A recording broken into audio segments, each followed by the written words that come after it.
For years, everyone believed that battery technology moved forward in tiny, boring steps. A few percent more range here, a slightly faster charge there, nothing that would ever make headlines outside of engineering forums. But right now, a wave of announcements coming out of China is making analysts, automakers, and energy experts stop and ask themselves if we just walked into a completely different chapter of the technology race. But will this new battery really change everything? Or are we watching the most expensive marketing campaign the auto industry has seen in years? That question is exactly what we are going to dig into today, piece by piece, because the answer is not as simple as the headlines want you to believe. Before we even talk about the new Chinese technology, we need to understand why batteries have quietly become the single most important bottleneck in modern industry. Think about it this way. Every electric vehicle on the road today is basically a rolling battery with a body on top. Every home battery system, every backup power wall, every grid-scale storage facility that keeps the lights on when the wind stops blowing or the sun goes down, all of it depends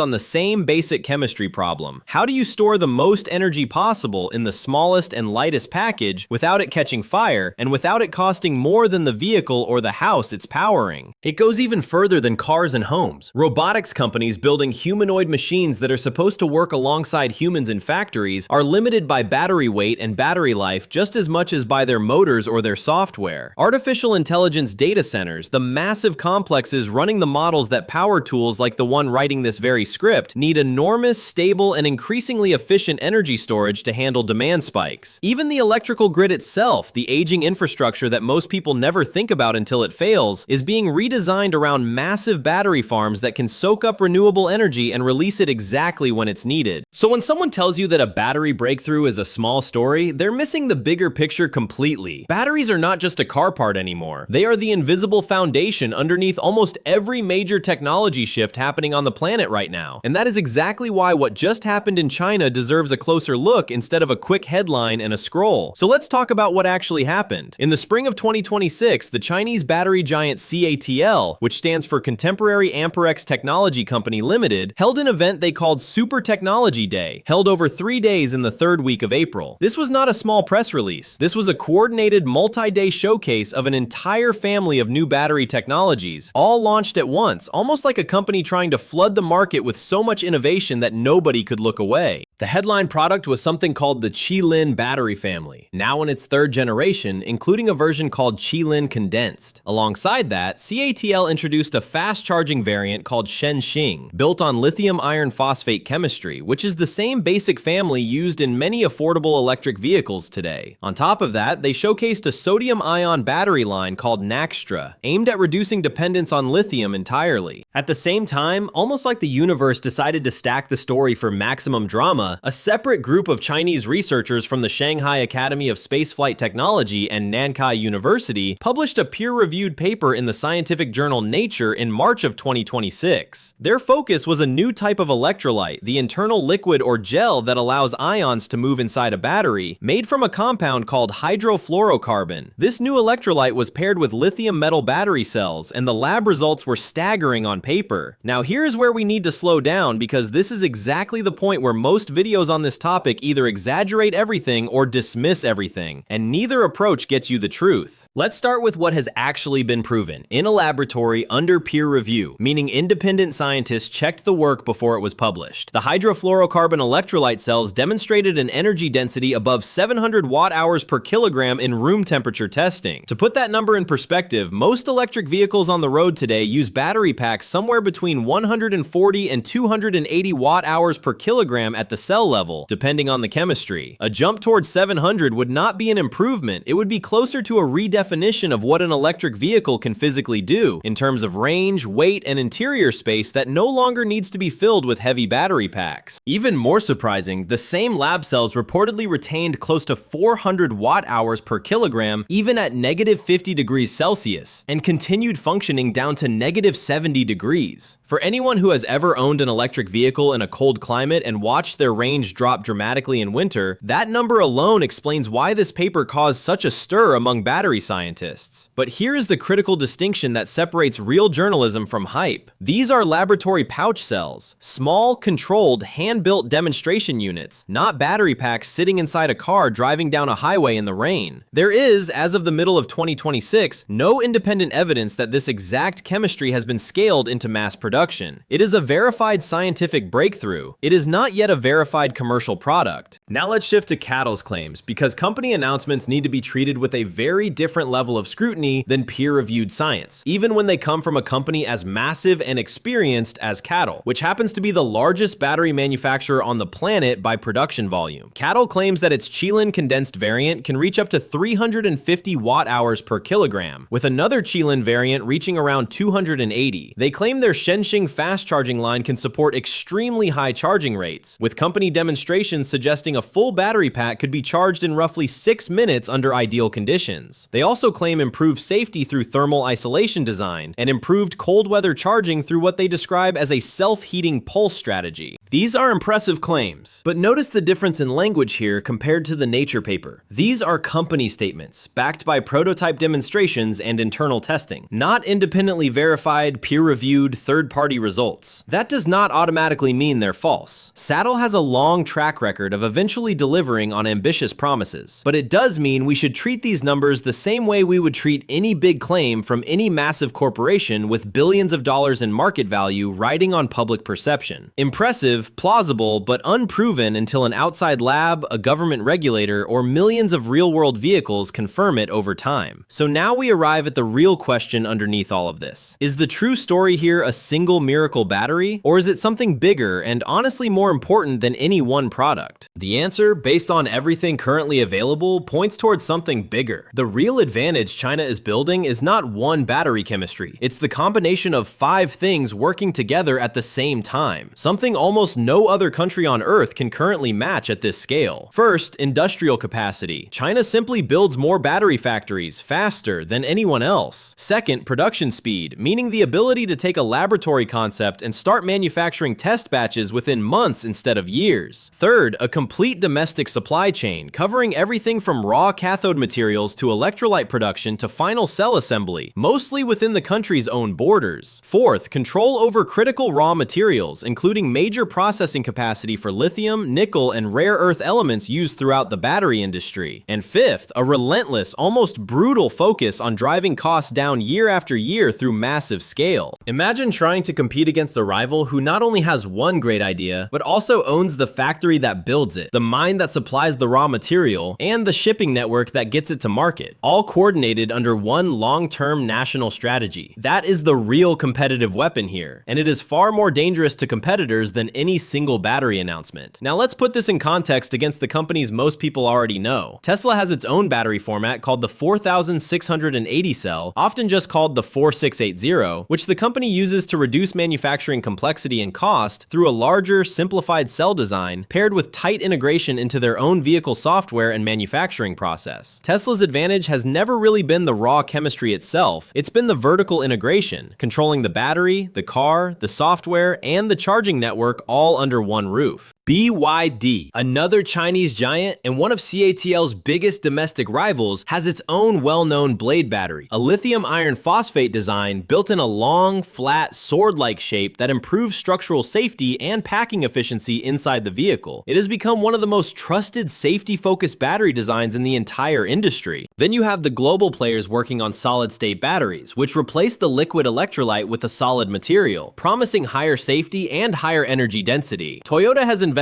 in solid-state research for well over a decade and continues to describe a path toward commercial solid-state vehicles later this decade. QuantumScape, an American company, has pursued a similar solid-state path with strong investor backing, but has faced repeated delays in reaching true mass production. Meanwhile, Panasonic, LG Energy Solution, and Samsung SDI, the traditional battery powerhouses from Japan and South Korea, continue to supply major automakers around the world, focusing heavily on proven reliability, long-term automotive contracts, and steady incremental improvements rather than headline-grabbing announcements. So where does China actually lead today, honestly? And where are the limitations still very real? China clearly leads in manufacturing scale, meaning the sheer number of battery cells they can physically produce per year. They lead in supply chain integration, controlling more of the raw material and processing pipeline than almost any competitor. They lead in the speed of moving new chemistries like sodium ion from laboratory concept toward pilot production lines. And they are clearly leading in the sheer volume and diversity of research being published and demonstrated across multiple battery chemistries simultaneously. However, the limitations are just as real and deserve equal attention. Scaling a laboratory chemistry into a factory producing millions of cells a year with consistent quality and extremely low defect rates remains one of the hardest engineering problems in modern manufacturing. Cost is another major hurdle, since high nickel content, silicon anodes, and specialized electrolytes can be significantly more expensive to produce until the entire supply chain matures around them. Long-term durability is still an open question for many of these new chemistries, since most of the impressive results we have seen so far come from short-term laboratory testing rather than years of real-world driving data. Safety at the full vehicle pack level, meaning what happens during a serious crash, a fire, or years of temperature cycling, has not been independently validated for most of these new technologies. And perhaps most importantly, independent outside verification from labs, governments, or research institutions outside of China remains limited for the most ambitious claims currently on the table. So are we watching a genuine revolution or just another extremely optimistic announcement dressed up as one? Here's an honest way to think about it. Some parts of this story are absolutely real and independently verified. The Nature paper is peer-reviewed science, published through a rigorous outside review process, not a press release written by a marketing department. Sodium-ion technology, while less flashy in terms of raw energy density, is genuinely moving toward real mass production because it solves a very practical problem, reducing dependence on expensive and geopolitically sensitive lithium supplies. Improved fast-charging lithium iron phosphate batteries are also realistically close to reaching everyday vehicles within the next year or two, because that technology builds on chemistry that is already proven and already in factories today. On the other hand, the most eye-catching numbers, the 700 watt-hour laboratory results, and the most ambitious mass production timelines claimed by CATL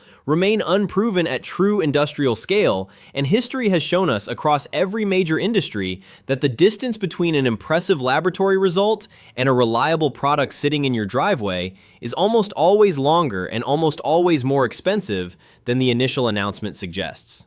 Here's a question worth sitting with for a moment before we wrap up. If China does succeed in mass-producing dramatically cheaper, longer-range, faster-charging batteries years ahead of Western and Japanese competitors, what actually happens to companies like Tesla, or to entire national industries in the United States and Europe that are still trying to build their own domestic battery supply chains from scratch? Is this a race that can still be caught up to, or has the gap already become too wide to close? So let's bring this back to the original question we started with. Does this new Chinese battery change everything? The honest answer, based on everything currently verified, is no, not yet, not on its own. But it also does not mean this is empty hype either. What we are witnessing is a real, measurable acceleration in battery innovation, backed by genuine peer-reviewed science on one side and an enormously capable industrial machine on the other side, working in parallel toward the same goal. Some of these promises still need years of real-world testing before we know if they hold up outside of a controlled laboratory. But the pace at which China is moving, testing, and iterating across multiple battery chemistries at the same time is genuinely catching many longtime industry experts off guard, faster than most of them expected even 2 or 3 years ago. Maybe the biggest change happening here is not really about one single battery at all. Maybe it's the fact that China is starting to set the pace, the rhythm, and the timeline for the entire next generation of the global energy industry. And everyone else, from Detroit to Tokyo to Berlin, is now being forced to react to that rhythm instead of setting it themselves. So the next time you see a headline claiming that a battery just changed everything, remember what we walked through together today. Separate the peer-reviewed science from the press release. Separate the laboratory demonstration from the factory floor. And always ask the one question that matters most in an industry moving this fast. Has this actually been proven, or has it only been promised? If you want to stay ahead of what's coming next in your own garage, whether that's your next vehicle purchase, your home energy setup, or simply understanding where this entire industry is heading, join us here so you're never caught off guard by what comes next.